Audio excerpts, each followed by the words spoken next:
Right now, Pittsburgh's best sports show is about to begin. Call us or tweet us. We got things to talk about on the Ireland Contracting Nightly Sports Call. Okay, thanks very much. Good evening, everyone, and welcome to the Ireland Contracting Nightly Sports Call right here on Pittsburgh CW. It's the Bordas and Bordas hotline. Call it, and we'll air your opinions at 412-575-2600. Bob Pompeani joined tonight by Ron Cook of the Pittsburgh Post-Gazette. We're talking hockey first because the Penguins, back-to-back situation. Normally, this is a difficult thing for this team. It has been over the last couple of years, but not so much this year. They've played 4 of them so far. Over those back-to-backs is 6-1-1. So last night I thought was a really emotionally charged game and a tough one for the Penguins to play. It also resulted in a win, but they had to fly back to Pittsburgh, and they also had to be there for a team that was waiting on them. Minnesota was rested and ready to go, and yet the Penguins came away with a win.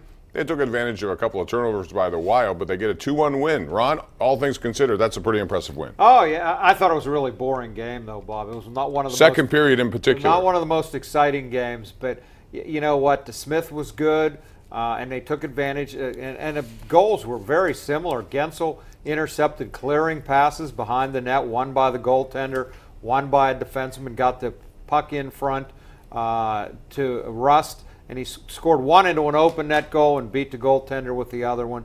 That's goals in 4 games in a row now. What is that, 8 in 6 games? Yes, 9 overall after 1 in 26 games. He was so snake-bitten.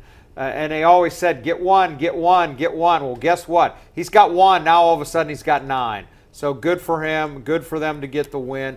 This is their 3rd game in 4 nights, not just back-to-back. And they found a way to get it done. So good for them. Now it's off to Carolina for a Saturday night game. And then the Last Christmas one break. Before Christmas. And that's a Carolina team that's actually scrappy. They do a lot of good things, and who knows what that's going to be like. But Casey DeSmith continues to say, hey, don't forget about me. Matt Murray has been good in his 2 games since his return, but DeSmith has continued to be good. He had 39 saves, 40 shots on goal tonight by the Wild. I thought they had some great opportunities. They did not finish. But DeSmith, take nothing away from him, so they win that game. Jamie Oleksiak, by the way, was diagnosed with a concussion. He's out indefinitely after they hit by Tom Wilson. And last night, I didn't like the fact, my thing about Tom Wilson, he shouldn't be playing now. I advocated a 40-game suspension back when he cheap shot at Oscar Sundqvist in the preseason. He got 20, reduced to 14. I'm just tired of watching the guy. Now, as I said before, Ron, I think that guy's talented. He plays on the first line, and he deserves minutes on the first line. He does great things there, but he can't help himself from making stupid plays. Last night was not a stupid play, although I thought he kind of got Oleksiak into a really tough position early. But bottom line is he shouldn't be playing, in my view, right now. Well, I mean, that's fair. I don't think he did anything wrong last night, and I don't think he got Oleksiak in a bad position. He just happened to catch him with a punch that was Oleksiak wanted him. He wanted him last year in the playoffs. And remember, Jim Rutherford, after the season, ripped Wilson for not fighting and standing up for himself. Well, he stood up last night, and Oleksiak got the worst of it. And I think the team rallied around that.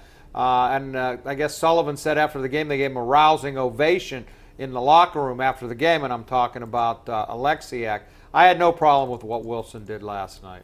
But do you think Tom Wilson got off easy for what he did to Sundqvist and given his history? Because at the time I thought he did. 20 games I thought was pretty severe. They reduced it. I think it was 16. 14. I thought it was 16, or maybe it was 14, but he missed the first 16 games. Right. I think it ended up being 16, whatever, that was reduced, and I didn't like that. But he's a menace, but he's a great player. You hope that the next time something happens, they'll throw the real book at him.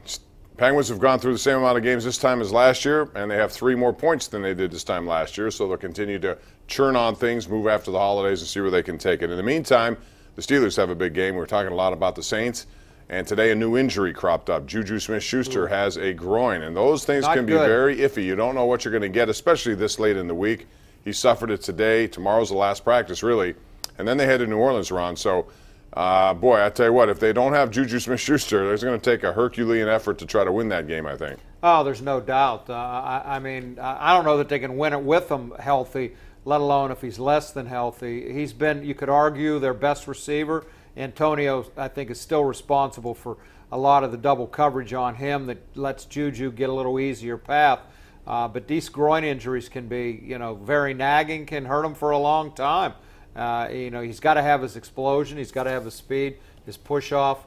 I think this is definitely a concern heading into the weekend. And before we go to break here, I'd just like to give a condolences and a sympathies to James Meston and his family. Meston died just a couple of days ago at the age of 89. If you've been to Dapper Dan banquets over the years, if you've been to any sort of event, James Meston was always there entertaining. He was a big sports enthusiast, a guy who had a tremendous career, and he entertained so many people here in Pittsburgh. And I remember watching him do imitations and impressions, really outstanding stuff. And he will be missed. James Meston dies this week at the age of 89.